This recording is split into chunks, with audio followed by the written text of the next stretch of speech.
I, a 27-year-old male, and my wife, a 31-year-old female, just had our son a few days ago. We've been living in different countries for about a year due to work, maintaining a long-distance relationship. Initially, our decision to do long-distance caused our relationship to sour, leading to a separation for a few weeks with no contact. It was me who ended the relationship. After a few weeks passed, feelings of regret overwhelmed me, and I reached out to her, expressing my desire to patch things up and save our marriage. It took some convincing, but since we already had a pre-booked holiday in Spain, we agreed to take it. During our time in Spain, we had a great time, reminiscent of the early days of our relationship. We even had sex, although it wasn't the same as before. After the holiday, we flew back to our respective countries. I continued to try and convince her to work on our relationship, but the woman I knew from the holiday had disappeared, replaced by anger and resentment towards me for hurting her. In a fit of rage during a video call, she told me that it was no longer possible to fix things because she had already been with someone else. This revelation shattered me, and I hung up, not speaking to her for nearly a month. After a month had passed, I couldn't resist reaching out to her again.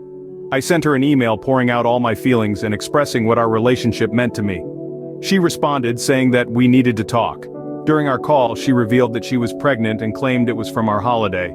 I questioned how I could be sure it was mine, and she admitted that she had lied about being with someone else because she wanted to hurt me.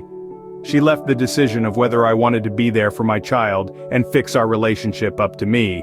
Of course, I wanted to be a part of my child's life, even if the cheating accusation was true. As long as the child was mine, I wanted to make it work.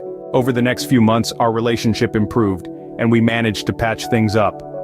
I visited once for a few weeks for the gender reveal, and we made plans for me to take 2 months off for the delivery. As the delivery date approached, I flew over to be with her. Everything seemed fine, and we spent Christmas and New Year's enjoying the final stretch of her pregnancy.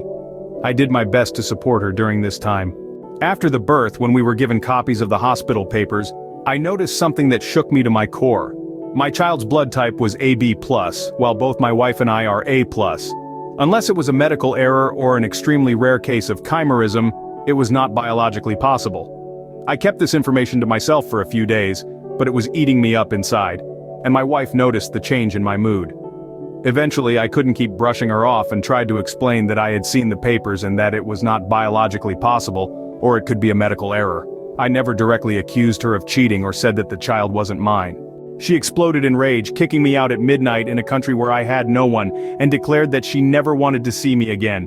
We haven't registered the birth yet, and I am not listed on the birth certificate. Now I am faced with the possibility that I may have ruined my marriage over a lab error regarding blood types and may never see my son, or I will have to prove that my wife lied, cheated, and used me. I'm 36F. I spent a while in US when I was 23 due to a 6-month work project. I met this guy named Kyle, 28M at the time, and we had a really intense relationship. However, I ended up pregnant because the condom broke, and he refused to be a part of the child's life. We had been dating for around 5 months by then, and I waited for him to come around, but he disappeared. I went back to my country, Argentina. After 2 months, I reconnected with my ex, Guido, and told him how scared I was of being a single mother. We ended up getting together again, and he promised to adopt the child because he always wanted to be a father and to have a family with me. We got married and raised my daughter Olivia together. We ended up having a son together, Martin.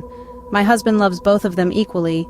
When Olivia was 12, we decided to be honest with her about how Guido actually adopted her, and even though she cried a little bit, but she ended up understanding that no matter what, Guido is her real father and she's okay with it now. We all live in a beautiful house. My husband and I have a healthy relationship and good-paying jobs despite the current situation of the country. I recently got an anonymous email in English, and when I opened it, I realized it was from Kyle. He apologized for disappearing, and he said he was scared of becoming a dad, that he's been looking for me and our child for the past years. He left his number, and, after thinking for a while, I chose to call him. He was shocked to hear me, but I just clarified that he should stop looking because I wouldn't allow someone like him into my kid's life. I clarified she's not our kid, since my husband and I were the ones who raised her, loved her, and provided for her, not him. He disappeared as soon as he found out that I was pregnant. He asked questions about her, but I refused to answer. He demanded to see his child, but again, I told him that he does not have parental rights since he disappeared as soon as I told him I was pregnant, And if his conscience is making him have a hard time, it's not my problem. He made his choice, and now is the time to live with it. I ended the call right after that. Honestly, I have other motives that I didn't bother to explain to him, but basically I don't trust him. We're talking about a man who didn't bother to search for his daughter for years and abandoned her before she was even born, and he'll most likely do it again. And I'm worried about how it will affect her. Also, after we told her about her biological father abandoning her, she was kind of furious and just made clear that someone who abandoned her will never be her father. Olivia has a father that loves her and took care of her as soon as she was born, and that's Guido.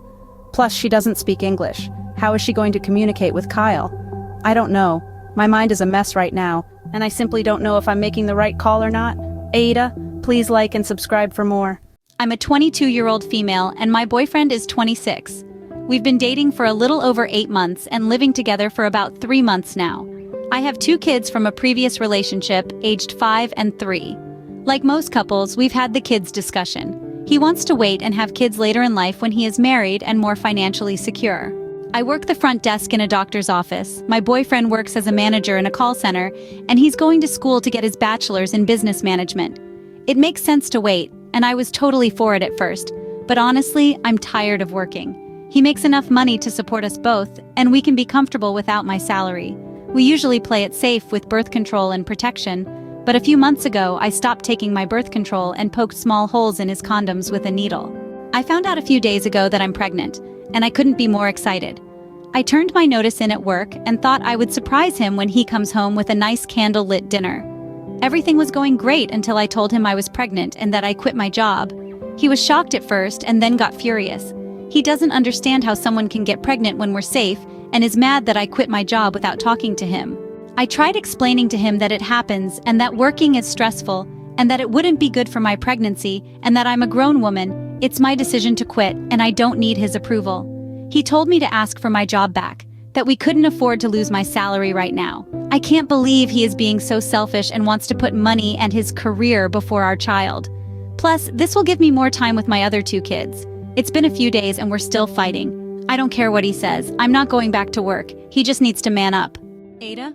AITA for getting rid of my BF's cat while he's at work. I'm a 23-year-old female and I recently moved in with my 28-year-old boyfriend, Sean, who I've been dating for 8 months. My job laid me off, and I couldn't afford my apartment anymore, so I convinced Sean to let me move in. Here's the problem. I don't like animals, I never have. They're dirty and disgusting. I've told Sean this, but he refuses to get rid of his cat, Perlock Holmes. I feel that in a relationship my feelings should matter, and I should be a priority in his life.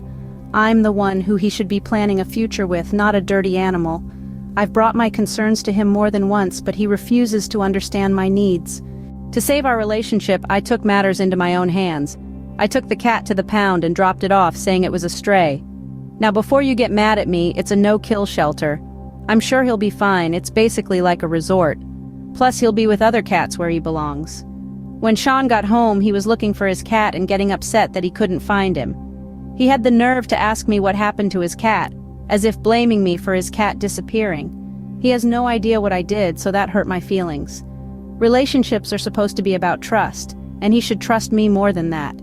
I told him I had no idea what happened to his damn cat, that he shouldn't blame me and that I haven't seen his cat in a while, but that I'd help him look for it. Sean had left the bedroom window when he left for work, which has a screen on it. I had pushed the corner of the screen out slightly to look like the stupid cat got out on its own. He stopped blaming me, since he was the one who left the window open and sees it's his fault. Now we can focus on our future together and he can see things my way. My BFF says what I did is messed up, and can't see it was for the best. Was I wrong? AITA? Please like and subscribe for more. I'm a 32-year-old female who loves to cook. I spend days in the kitchen making big meals and I enjoy it. My husband also cooks, but he doesn't do it just for the sake of cooking. As long as I feel appreciated, I'm fine with that. I have a 21-year-old son, Adam, and my husband has a 22-year-old daughter, Leah, from previous marriages. We also have a 12-year-old son, Dean, together. Adam lives with us temporarily to save money, and he contributes to rent. Adam and Dean are not picky eaters, so it's easy to accommodate their preferences when I cook. Leah, on the other hand, has always been picky with her food choices, and it has become worse over time. During her year in college, she developed various eating habits like fad diets, veganism, vegetarianism, and avoiding certain ingredients. However, she never sticks to any of them consistently. When I cook, I try to accommodate her needs, but she constantly finds something to complain about. We often argue for hours about what to make for dinner, and she is never helpful in suggesting alternatives. During a recent dinner, I made a dish that Leah had seen on YouTube and thought looked good. Everyone enjoyed it except Leah. She complained about the peanuts in the recipe, claiming they were unhealthy because they are legumes. She asked if I could make her something else. I was frustrated and told her that she could either eat what I made or nothing at all. I expressed my exhaustion with her pickiness and criticism of my cooking. I made it clear that I would no longer consider her feedback when planning meals and would focus on what everyone else wants. Leah started crying and argued that I take the other kids' requests into account, so why not hers? I reminded her that the other kids only dislike a few things, which I also don't like, so there's no risk of those ingredients being included. I emphasized that if she ate what I made, she wouldn't die. My husband took Leah's side, accusing me of being too sensitive and showing favoritism because Leah is not my biological daughter. I told him that he could cook Leah's meals if he wanted to, but I would no longer go out of my way to meet her needs. In the end, I questioned whether I was the asshole, AITA, for refusing to cook for my stepdaughter.